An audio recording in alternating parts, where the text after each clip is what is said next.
So, Governor, before you came into the studio, Sky, I said something which sort of Sky took issue with. I was like, well, listening to you and Nathan yesterday talk about it's almost like there are things we need to focus on in sports development that we've not. And then we have created all these federations and associations within the sport fraternity, which we really think are not value adding. So I give the example of, what's it called? Pillow fights. And Sky was like, well, there could be a gold mine in there. I shouldn't dismiss it because the content, whatever. So basically I was saying that we should not throw away the baby with the bath water.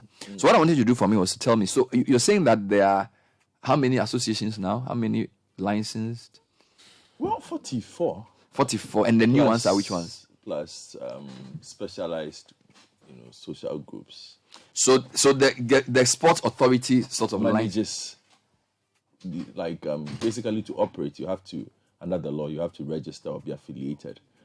There are categories. You can be a district sports association, you can be a regional sports association, you can be a national sports association.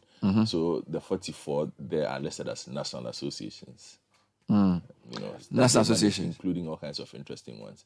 Now, it's not so much a problem for me, in the sense that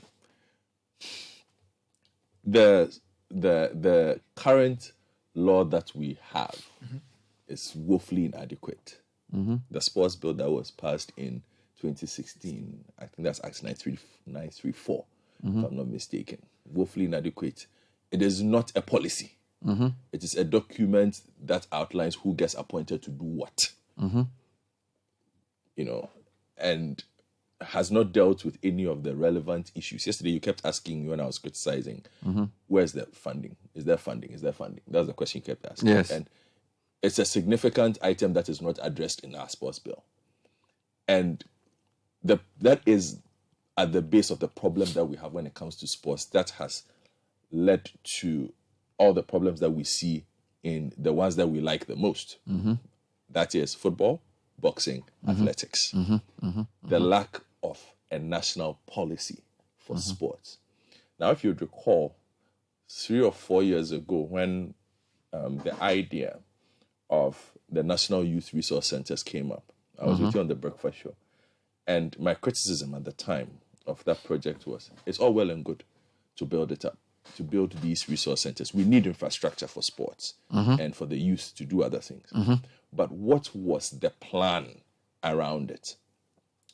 Now, Sorry, before you go on, is it your contention that our sports has lost its way generally? It is all sports? All sports. Not one sport. Let me go through the name. Football. Oh. Football is not doing well. Football is not doing well. Athletics.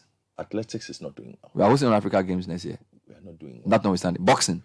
Boxing is, I don't know. Did you hear Joshua Cloete last week? What did he say? Joshua Cloete says the boxers, they are not disciplined. They are not doing anything. So do you have a world champion? You don't know? No, we don't. Amateur boxers. Do you have an amateur league? Yes, league? we have a pretty vibrant amateur league, yes. Hockey. We are dead. Hockey is dead. Yeah. We used to be a very good hockey nation. We are no longer at the level we used to be at. Within athletics, we have some rising names in the field sports. Yes, no, on the track. Track. Give me some names. So, we have John Paul. You have Dazi coming up. Joe Paul, Azamati, and Co. And then now Dazi is the big one coming up. He looks like he has potential. So you are saying in all sports we are not doing well. Not doing well. So all Africa Games, you don't expect us to win any medals. Who is preparing?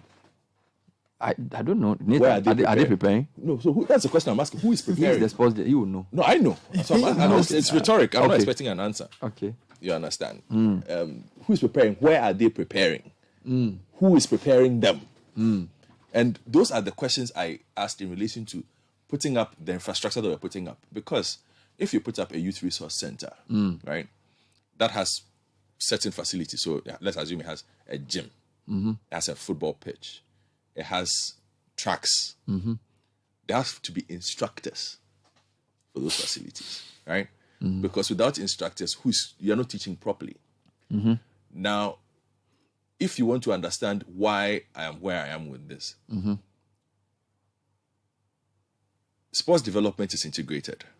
There is no way you can do sports development from the grassroots without it being an integrated program.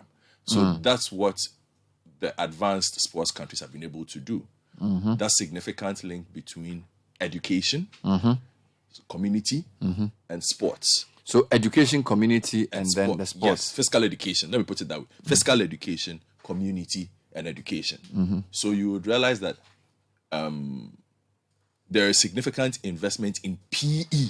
Physical education. Physical education. Now, the education, the investment in PE would be in the form of instructors, would be in the form of facilities, infrastructure, and in the form of a harnessing of the timetables in schools to ensure that there is PE. Okay. Now, once these facilities are available, the kids grow through that process and it comes up. That is where you have a development of a significant number of athletes, sportsmen, sportswomen who shoot up. Now, we normally look at it in a very narrow path. So there's no integration. If you look at our basic school level, I'm sure by the time you were leaving school, PE was being kicked off the schedule. Somehow, it was less compulsory. It was becoming... Yes. Now, I'll even remove the private schools who still function with PE some way, somehow. But let's take the basic schools. Where do they go for PE? The public schools. The public schools. There are no parks. Exactly. So there's no infrastructure. So the infrastructure is not there. Who supervises PE? That's a question. You understand? The last time I attended the school games for Dansuman 1 and 2, that was 2 months ago. I was there physically. It was conducted by the day before the event. The teachers were training them. And there was one teacher who was teaching some kids how to throw the shot put. It was sad. The man himself does not know the technique for the thing. No, he's a math teacher. So he's using Takashi to teach the thing. Takashi to teach the thing. And so imagine this child picking this up with the wrong technique and getting to senior high school and says that, oh, I'll throw the shot put with that poor technique. Now, did you see that viral video of an intercore where people were making fun of it on Twitter? I was pretty sad. It was nothing to laugh about. The kids don't know how to do the pole vault. Most of them. They can't do the pole vault. The technique is off. They don't know it because nobody's teaching it. Oh, child. They don't know how to do the high jump. They can't do the Fosbury flip. The normal high jump. Which is the standard technique now.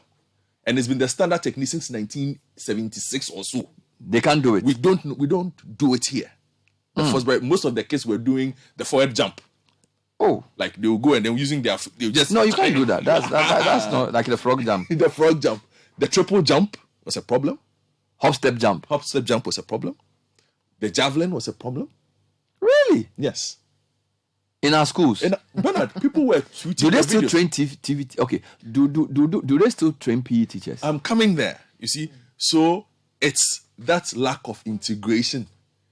Now, the training would normally be done at the University College of Education, Winneba, which has a fully focused program for this. UCC, I think, also has a program for this. Now, we have had long conversations about the Winneba Sports College refurbishing the sports college. But we sent our reporters there before. We can do a follow-up. They don't have the facilities to teach. Winneba Sports College. Yes. You are training PE teachers who don't have proper weight rooms to come and teach basketball. They don't have proper courts to come and teach football. I don't know where the state of the pitch. The National Sports Academy used to be located there. The facility is rotten to the core. So, from the basic level all the way up to the university level, where you do not have a proper development process going through. And I'm saying that integration is not there because we have not been able to provide the facilities, the training, the instructors are not there. Okay. And the state generally doesn't pay attention. The state generally pays attention only when you've reached the national level. And at the national level, by that, I mean there's a competition and an association has picked a squad. And then the state comes and says, oh, okay, can we help you? That is the only point the state shows up. So for a country that says we are a sports nation, if you listen to what I've just described to you, do we sound like... I think we've stopped saying that now. But let's come to football. Yes, because you want to. I think that the conversation has been that football has been pushed to the detriment of other sports. So you would expect that in football we should be doing well.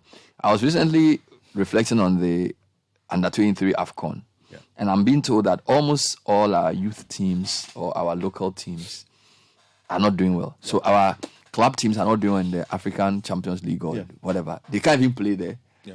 And the CHAN, the CHAN which we used to win, or at least we used to regularly been to the final. These days we don't do that well. We played the first 2 finals of the CHAN. Yes. Since then things have come down. The under-23 tournament, I think there were 3 or 4. Yeah. What is the record, and why are we not doing well at junior level anymore? If we are not doing well in football, generally, it's not at junior level. You don't add age. We are not doing well. Our football has come down? Our football has come down partly because of, or mostly because of, just what I was telling you. See, there is no country whose football has developed minus the government.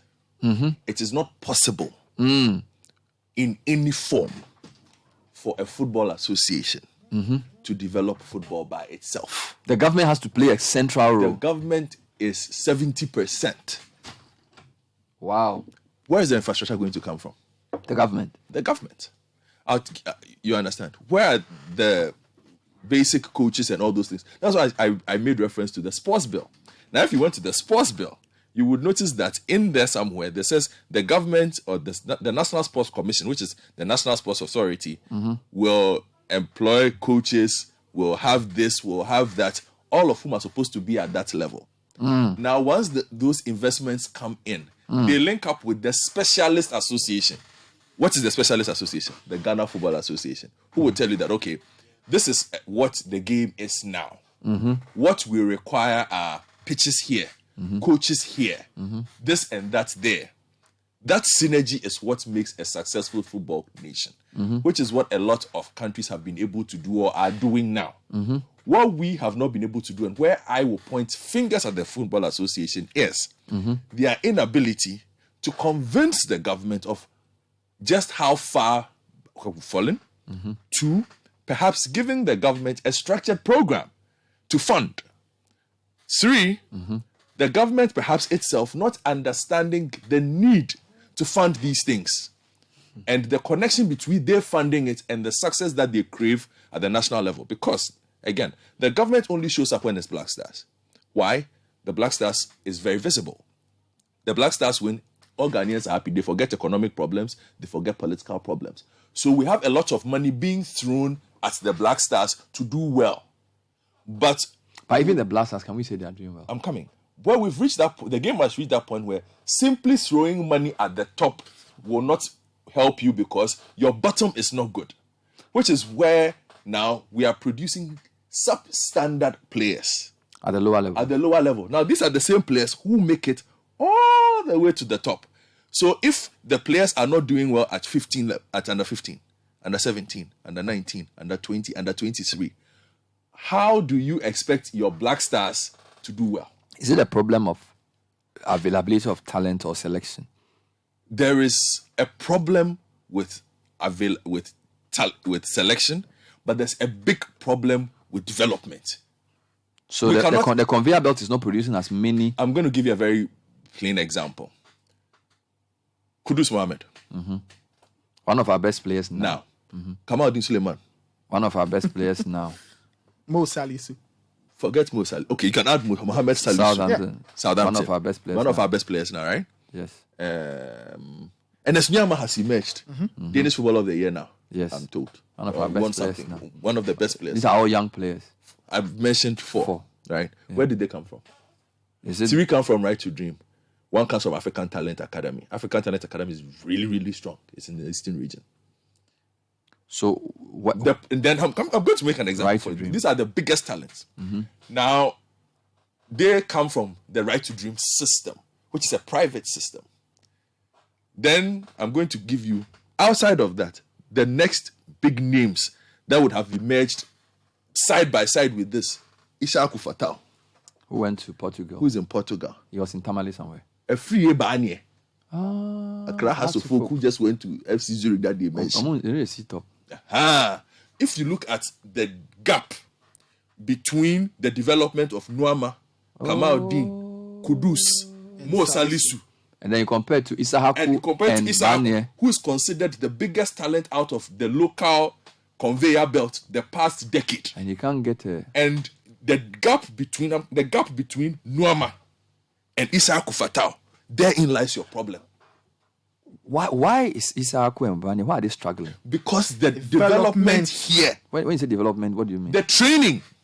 You see, football... So they are talented players. As for the talent, everybody knows how to play football in Ghana. But football has moved beyond just knowing how to dribble, run. Football is science now. So their development was lopsided. Yes. Do you know who trains footballers at Right to Dream? Who? If somebody you would know, you're a Liverpool fan. Jimmy Traore. Hey, left-footed, left back. Yes. Champions League winner. Yes. In Right to Dream. Right to Dream, if you go to Right to Dream, it's Jimmy Traore who teaches you how to play football. Are you serious? Yes. And from under 10 level. Hey. Who teaches our footballers at under 10 how to play football? Myself and my good friend Tete in Dansuma. We are doing the teaching. So how do you expect my player Livingston, who I am coaching, and Tete is coaching, to compete? I think the everlasting question for you would be, look, a politician who runs sports, is he really incentivized to think about football development the way you think about it? Yes. Hold on. I'll tell you why. Other politicians around the world are thinking about it that way. Why is it so difficult for the Ghanaian? Which brings me to the sad audio of the Deputy Sports Minister, Honorable Evans Opoku-Bobi, who went to Morocco alongside my good friend, our good friend, superstar footballer Rasta, Collins Adumaku. He went. Okay. Honorable Woyome went. It's the sports committee. Yes. Eugene went. Subin. Eugene Ahin. Yes. No. Opoku. Eugene OPK. No. That's Davis. The one who led the... Yeah. It's called yes. Eugene. Yes, he went. Plus Honorable. Now, the reason why I'm saying the incredulity I was talking about is something that Honorable Evans Opoku-Bobi should not have felt or experienced because that is the standard now. So him expressing it simply tells you and I that he's in Ghana thinking we are doing football here. You understand? But he goes there like, these people are also doing football, but it's on a totally different level. And they are explaining to him that, now you people say you are doing astroturfs and things here. But even the pitches you are using are not the pitches you are supposed to be using. As a policy maker here for sports, this is knowledge that you should already be abreast with. But why do you think that a politician who has been given a sports portfolio necessarily understands what has taken you 20 years of your life to know? Why is it that politicians in other jurisdictions understand those things? Because they have systems in place that when a person is made a minister, so there are two things. Mm-hmm. The selection of a minister is based on certain qualifications. Mm-hmm. But even beyond that, when you become a minister of a certain level, there's a civil service and an organization around you that you are supposed to then work with. Mm-hmm. So it's like there's a sports policy that's well grounded that they will not allow you to come and use your 3 years in office to come and change. Yes. Which is where I spoke about the partnership between the government and the specialized institution that regulates the sports, which at that point would be the Ghana Football Association. So he coming in would have a conversation with the Ghana Football, which is why I'm saying you cannot remove the Ghana Football Association from the equation on why our football is in such a poor state. All right, let's talk about Ghana Football Association. Okay, let's talk about that. The current president has been in office for almost 3 years. This is 4. This is 4. 4 years. So he's hitting 30-something months. So is the FA that important in sports development, in football development? That because it's an association of football people. So why do we in the media always talk about the FA chairman? Like, I don't know the FA chairman for many countries, but they do better in football than us. Yeah. But we are talking about Nyantechi, we are talking about Kurt. Almost every media house is talking about Kurt. Is it that they control football so much? Yes. What control do they have over football? Well, every aspect of our game is controlled by the Football Association in terms of development, in terms of the rules. Really? Yes. And there are things like League Clubs Association and Sports Authority and things. Should the FA be the be-all and end-all for football development? Let me explain something to you. GALCA used to be very powerful, the Ghana League Clubs Association, right? Here are the rules. What happened was, when Kwesi Nyantechi became Football Association president, and Kwesi Nyantechi, if you know the history of your football, became It was Galka. He was Galka. It was Galka. He entered the Ghana Football Association through Galka. Yeah. Because he had a club. No, I think he was either president of Galka or vice of Galka, one of them. Okay. My memory says right. All right. Now, Galka was the balance, the counterbalance to the ultimate power of the president of the Ghana Football Association, who at the time was elected based on a nomination from the presidency. Okay. So you would recall the presidency would nominate 2 people and we would vote. The Ghana Football Association would vote. And then the vice would be a traditional football person. Now, what happened was once Kwesi Nyantakyi came in after a point and realized that some of the things he wanted to do could not be done unless he had a certain level of power, he systematically stripped down the powers of Galka. By the time Kwesi Nyantakyi was done, Galka was left in the state that it is in now. And they've never recovered. They have not been able to. Kujofiano has tried. But the powers that used to make Galka no longer exist. So if you say football development at schools is not doing well, we obviously can't blame the FA. That has to be Government and Sports Development Authority. Because we are talking about... you see, your argument is twofold. Yes. We have put a lot of money on the national team, senior national team, and that's not even working. We have neglected everything else below. But who's supposed to tell the politicians that? That's where he makes an argument about the expertise. The expertise. So the expert knowledge. It is the Football Association that is supposed to tell the government that. For instance, the Football Association made a proposal to the government. When we go to the World Cup, we have management committees. Everybody will pay 100,000. Is that a proposal that should have been made? But they made it, the government accepted it. So the government have said, no, why are we paying these people $100,000? That is the marriage I'm talking about. So you're saying that the government's advice on football is the FA? Yes. And so if the football policy is wrong-headed, we should blame the FA? We should blame the FA. Which is where, because they also they haven't yet come to tell us that we have told the government, do this, and the government said they won't do it. Because every time you present a budget for the Black Stars, that we need this, obviously the government does it, but doesn't do anything else, apart from if it's related to the Black Stars or something that the Football Association is prioritizing. How should we measure progress in football? I'm asking this because some would say we've gone to the World Cup. As Kurt calls it, we've gone to the Mundial. Yes, the Mundial. So Ghana was among 5 African countries to go to the World Cup. We had a Ghanaian coach, Otto Addo. We had a young team. We didn't qualify from the group, but we credited ourselves well. We didn't disgrace Ghana as a good start. Some people think that's not that bad. All right. So if you say, okay, yes, our league teams have not done well in the Champions League and the other tournaments. So my question is, give me an example of a nation that's doing well in football. That you can say for the past decade and a half is doing all the right things. A country that we can look at and say this country is doing football the way it should be done. Mauritania. I want to go to Mauritania. Yeah, I want to upset you. Mauritania. I want to upset you, but I want to upset you. Mauritania, what do they do? You thought I was going to talk about Morocco, Algeria, Tunisia. I won't. Mauritania. Mauritania. What are Mauritania doing? Mauritania a decade ago would not show up in any ranking of anything that you would do in football. Check Mauritania now. Mauritania. In terms of what they've been able to do with investments in infrastructure. Wow. Mauritania qualified for the AFCON. Did they not? Yeah. When was the last time you saw Mauritania qualify for an AFCON? It didn't happen by accident. They actually even beat some team. They almost. We've had Mauritanian teams. We had Nouadhibou show up here. Yeah. Ghana to play Kumasi Asante Kotoko in the CAF Champions League. 10 years ago, which Mauritanian team was going to play? Wow. Mauritania. Go and look at the National Sports Center for Football in Mauritania. It has its own radio station, has its own TV station, has 2 world-class football facilities. Wow. So I'm not going to go far. You thought I was going to mention some sophisticated country. I won't. Mauritania. But it is that synergy between an FA president realizing that this is what is required. The FA will never have that kind of resource by itself, and convincing the government that this is what we need to do to compete with football. And so let's come together and use the money sensibly. Wow. Okay, that is what we have not been able to do. What we have done is to find ways of misusing money.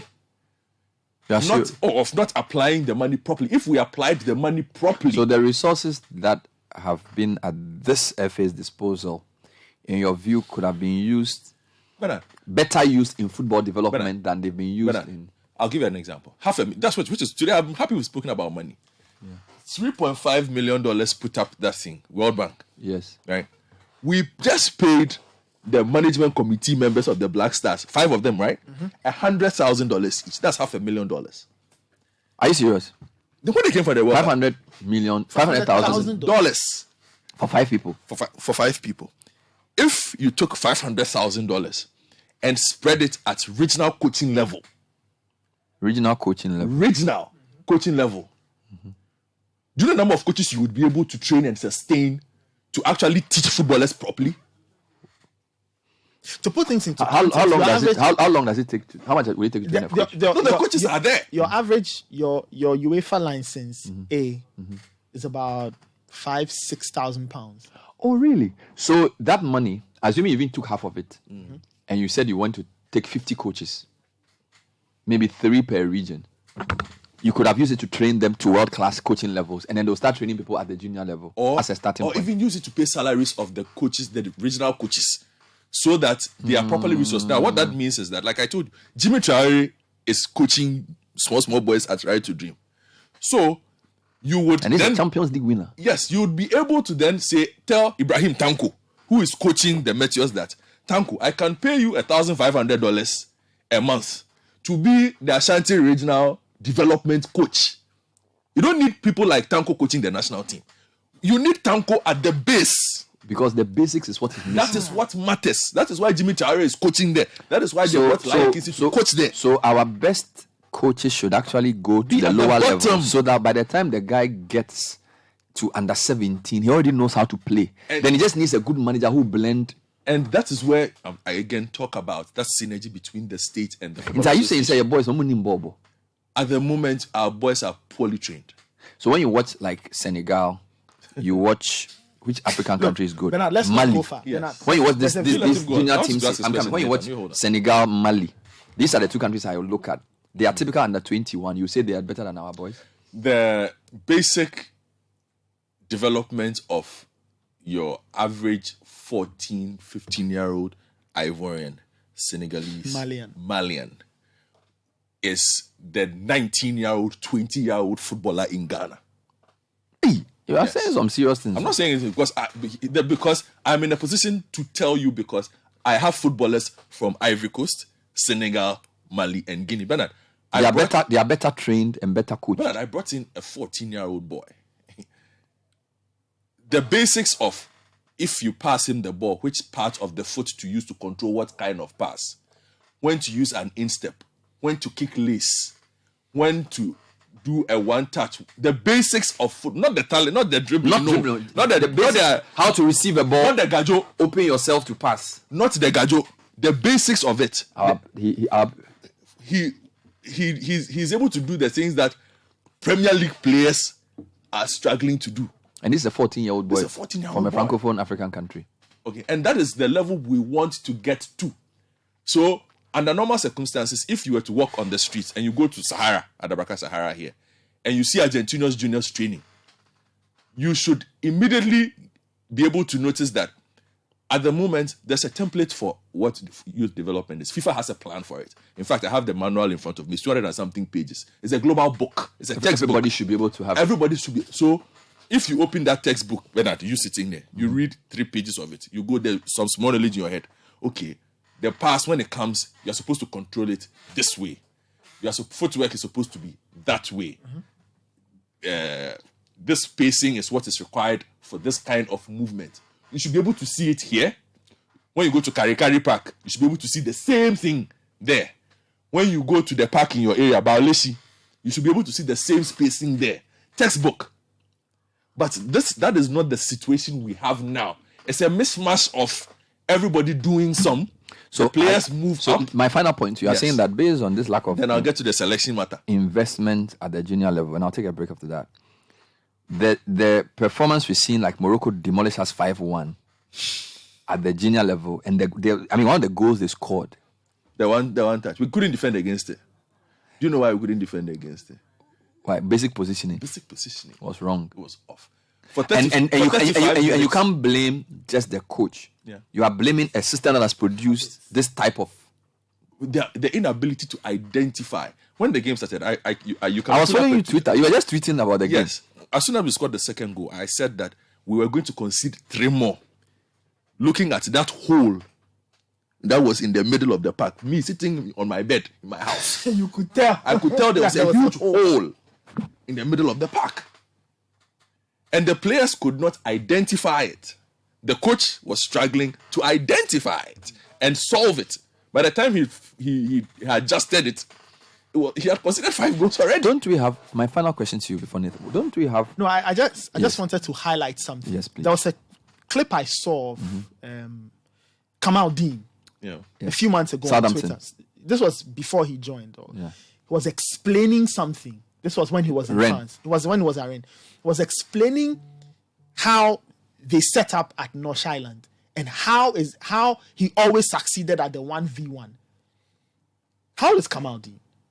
He's I think 21. At that level, Kamal Dean could break the play down and tell and explain to somebody that we set up this way, we play this way. Whilst we are playing, I'm looking at what's going on and I'm adjusting my position to see what's happening. By the time the ball gets to me, they've isolated the defender. So it's me and him, and I beat. So you're talking about his football education at that level. Good. So that's why I go. See, at a certain level, the way the game is being grown now, at 15, 16, 17, a proper player at that age is almost tactically astute. He can almost coach on the pitch and see things happen. So you're saying we may have talented players, but their tactical and technical and it is awareness is below par. Development, that's what Godfrey is saying. At that level, we are lacking. So over time, it compounds. Now, at the highest level, because your base is not strong, when you meet players you are better than in terms of talent, they'll outsmart you at that level. And that is really what happens most of the time.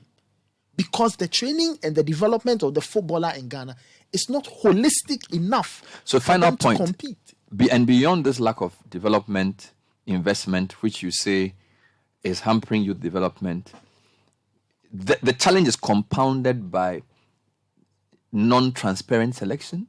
Is that so? You're saying that in addition to this problem, when you have a national team that you want to select, you could still find some good players if you really wanted to, but they'll still decide not to do it? Let me tell you what the problem is. 2010, I ran around this country for 1 year with Coach Afrani. 1 year. I spent 1 year. Oh, good. Yes, the Coach Afrani, yes.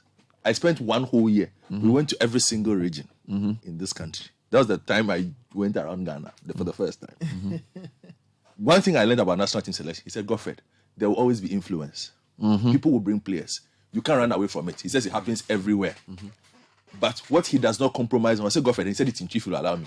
I said, Godfred, my first 15 in the we are dying. My first 15 there. I said, my first 15 in the a proper coach. So when he gets his first 15, people of influence can decide to bring who they want to come and reach the 23. He doesn't care. But the 15 core team who will play, he does not compromise.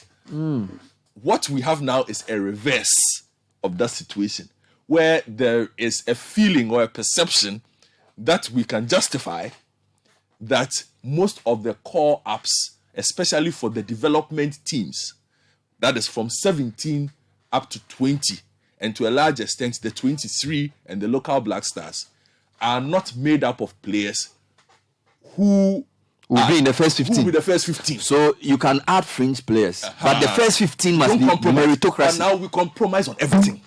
That is the problem. So this under 23 team that didn't do well, if I press you to pick 15 of our best under 23 players, can you find people who were not in the team who should have been in that team? I will build you a completely new team. You can give me a new team. I will build you a completely new team. Make the team. I will build you a completely new team. You are serious? Yes. And the reason why people were upset by this, for instance, you see, these things are things of transition. The back line, that was Akumensa, Isel, Afrani, Yegbe. In the past 1 year, we can ask a simple question. How many times has that back four played together? If it's a consistent national team, you should have. They have that. They have a history. Yes, they know. Akumensa played for the Kudusis under 17 team, right? The one that went to India. The one in India. I haven't seen him since he went to Finland, Honka. He showed up for this tournament. Terry Yegbe, I know very well. My team played against him last year. He went to Finland, SJK. He played for SJKB. Moved to SJKA a couple of weeks ago. As at 2.5 months ago, was not a part of this team. Went to this tournament and started. Okay. Now, it's a bit... Some people ask a weird question. Who won the team? Which team won the league in Ghana? You follow the league? Yes, Midiama for the first time. Check the list. Which Midiama player started? So there's no Midiama in the first... Unless Midiama don't have under 23 players. So there's no Midiama player in the 15 or the 23? The way I'm just saying, the way football works. If Midiama is the best Midiama is the best team in Ghana. They didn't even have one player. They have a centre back called Nuruddin Abdullahi. So the selection doesn't make sense. I'm just saying, how do you say the best team? Okay. The best right-sided defender. He didn't even get into the under 23 team. He didn't get in. So there are questions. Those questions will not all be answered here, but it's important to ask them. And this is not just today. We'll be discussing some sectors as well. And Godfrey shared his very, very striking thoughts on Ghana football and what is fundamentally wrong with Ghana football organization. This is just a small, we will get to it, but the most important point to take out for me is there must be a recognition of the state that it has a role in this. And, it pains me to say this, but I do share the sentiments of those who feel that the complete autonomy of the Football Association from state control is not really a good thing. Because with that also is gone the state's interest in investing in the game as is required. So the only responsibility is to the national teams. Until then, the league is not their concern. People show up or people don't show up, they don't really care. They can talk about it once in a while, to fulfill an agenda of some kind if need be. But other than that, there isn't really a significant interest in there. So maybe that would have helped. But then that has also been used, that has been abused before.